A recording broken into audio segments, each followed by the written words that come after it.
Péronne.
Nous venons de sortir de la chambre disciplinaire de première instance. Les débats ont duré près de 3 heures. Et concrètement, les débats ont porté sur un sujet de toute première importance, comme vous vous en doutez, qui concerne la liberté d'expression des soignants et des médecins. Les débats donc ont porté sur cette liberté d'expression dont finalement le professeur Péronne aurait eu tort de faire usage. Mais il a été démontré, je pense, que le professeur Péronne, dans le cadre de toutes ses interventions médiatiques dans la presse, n'a fait que user de ce droit fondamental à la liberté d'expression. L'intérêt public, qui n'a jamais été un propos personnel contre personne déterminée. Les propos qu'il a tenus étaient des propos critiques contre la politique du gouvernement. Dès lors, si le professeur Péronne devait être sanctionné pour avoir tenu ces propos, cela voudrait dire que dans notre pays, tout le monde, un simple citoyen, un syndicaliste, un politique, peut critiquer la politique du gouvernement, sauf les médecins dès lors que la politique gouvernementale concerne une crise de santé publique.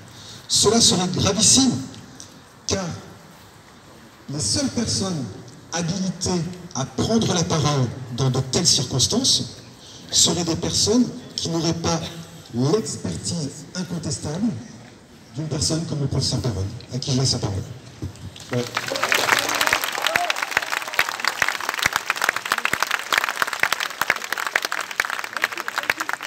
Merci Thomas. Donc moi je ne vais pas débattre sur toutes les discussions qui ont été longues. Je ne peux pas parler des débats, mais je peux simplement dire que la discussion était très calme et sereine. Donc j'ai pu exposer, surtout mon avocat, des éléments sur... ce que je peux dire, c'est que toute ma carrière, je l'ai dévouée aux malades. C'est ça la vraie déontologie médicale, c'est d'être au service des patients. J'ai travaillé aussi pendant des années à mi-temps pour la République, parce que j'ai aidé le ministère de la Santé dans toute la politique de santé publique, pour les vaccins, pour la gestion des crises sanitaires, des épidémies. Donc je pense que j'avais un peu de légitimité pour parler. Donc le débat était serein, je ne peux pas en parler aujourd'hui, il faudra attendre le verdict, laisser le jury délibérer tranquillement. Mais voilà, je suis fier de tout ce que j'ai fait, parce que je pense que j'ai fait avec mon âme.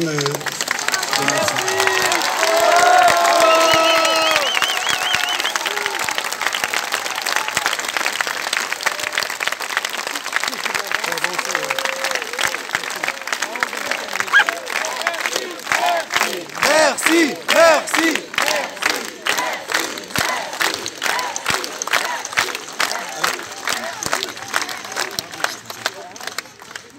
Donc, question importante, hein. Les résultats. Donc là, la Chambre est en délibéré. La décision devrait être rendue.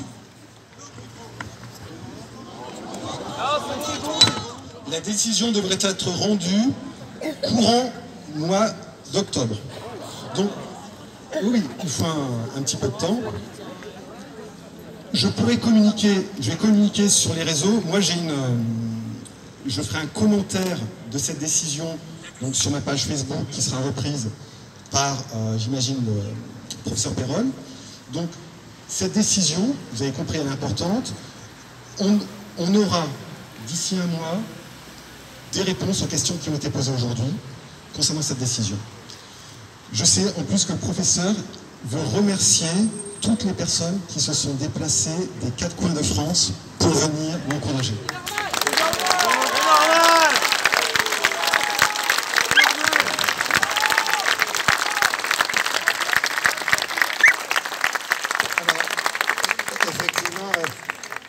Du fond du cœur, merci à tous, ça me touche énormément et ça me montre que je ne suis pas un charlatan fou isolé dans mon coin.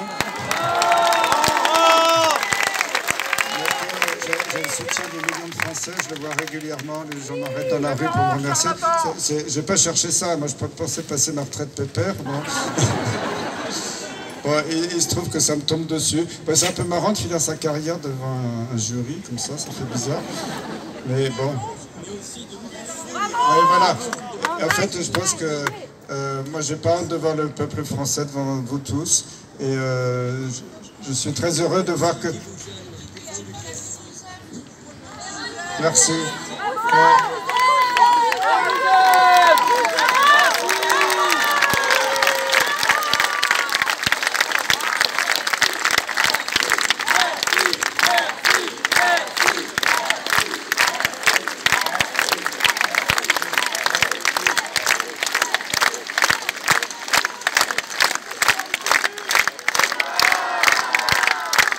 Je voulais vous dire que moi aussi je vous aime. Je vous aime et je suis heureux d'être là avec vous aujourd'hui. Ça vous soutient et ça fait du bien, quoi. Voilà, merci à tous.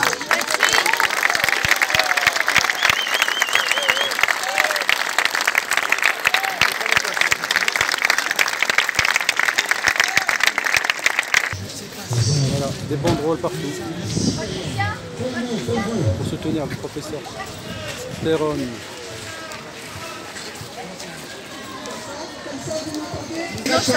Bonjour l'ami. Ça va? Ouais, alors c'est quoi ce déguisement là? Ah, normalement j'ai mon masque de Perron. Ouais. Ah, justement j'ai le masque de Perron. Et malheureusement on a des politiciens, on a des messages véreux. Parce que ce soit Perron, Montagnier, Raoult, ils ont soigné les gens et on les poursuit. C'est une honte. C'est une honte. Et les Français, moi je dis une chose. En 2020, vous avez applaudi les soignants, les pompiers, tout ça. Et en 2021, vous avez poussé le haut. Alors moi, je vais direct. Moi, je vais vous dire une chose. Vous êtes malade, je vous laisse crever. Comme vous avez laissé crever les soignants. Comme vous laissez parce que les soignants... Sans salaire, hein, surtout. Pas de salaire, rien. Donc vous êtes la honte. Vous êtes la honte. Donc il faut arrêter.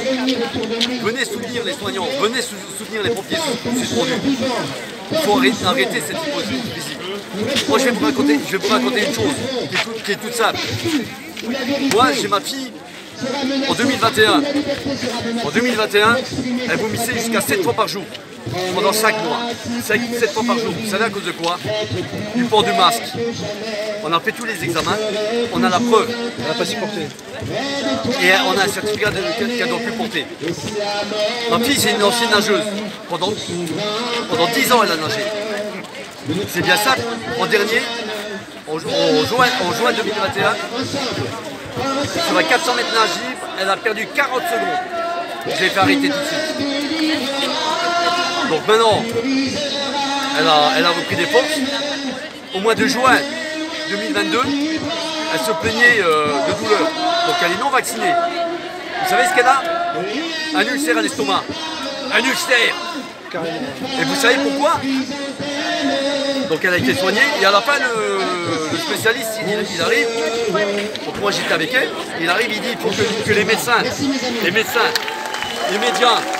les écoles arrêtent leur propagande. Il dit j'ai plein d'enfants qui sont dans le cas là. Donc moi je peux parler. Et celui qui veut me contester, pas de problème. Vous savez ce qu'on fait? On fait un débat. On fait un débat. Mettez-moi tous les scientifiques au monde devant moi. Si je prouve que j'ai raison, ils démissionnent sur le champ. Et je suis sûr que je gagne. Je suis sûr que je gagne. Résistance. Force et honneur. Merci. Merci. Hein. Salam. Ça te va? Ouais, super.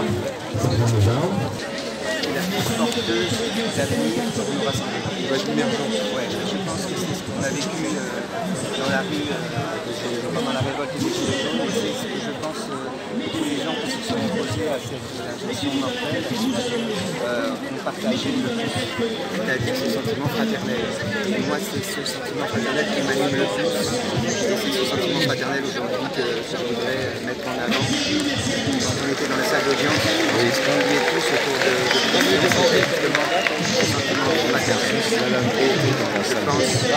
Je pense que c'est ce qui doit demain nous donner. Je pense que la liberté flamboise, en fait, je pense qu'aujourd'hui on est plus privé de non-liberté que de la liberté, parce que la liberté, d'une certaine manière, on y renonce en décidant de vivre ensemble, parce qu'on doit tenir de l'autre, de son avis, de sa vie. Je pense aussi que ce qu'on doit défendre, c'est le principe d'égalité, c'est justice. Voilà, tous les gens doivent avoir les mêmes droits, ça c'est très important, mais ce qui va nous permettre finalement de renouer avec tout ça, c'est la fraternité. La fraternité, la solidarité qu'on avait connue, voilà. Et qu'on va retrouver grâce à Et qu'on n'a pas perdu surtout, et c'est ce que la France ici l'Assemblée. Ben, c'est avec toi, avec Perron et avec Raoul, et tout ça qui fait que tu nous donnes une prise de confiance, qui fait qu'aujourd'hui on est encore debout et on ne baissera pas les bras. Et je te remercie du fond du cœur, en toute sincérité, Mohamed dit Mao l'indigène d'Orléans, et fraternellement je vais marquer le coup en t'embrassant. Voilà, le fils de Malika. Voilà, ils se font des bisous. Francis Lalanne soutient au professeur Perron en direct sur les colères des rues. Et que Dieu te prête vie et la santé. Voilà. Merci. Voilà. Je sais, mon frère, je sais. Voilà. Je t'aime. Voilà, tout le monde aime Francis Lalanne. Bonjour, vous soutenez depuis le début le professeur Perron. Oui, comme vous-même, comme colère des rues. Absolument. Alors, une question qu'on me pose. Vous aviez fait une vidéo de soutien au président Poutine en langue russe. Vous étiez invité en Russie. Pourquoi vous avez... Laisse la Russie tranquille, c'est pas le moment là. Ah là là.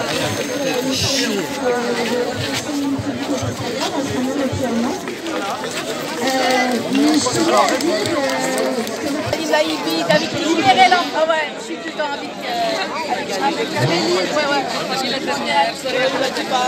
Ah oui, avec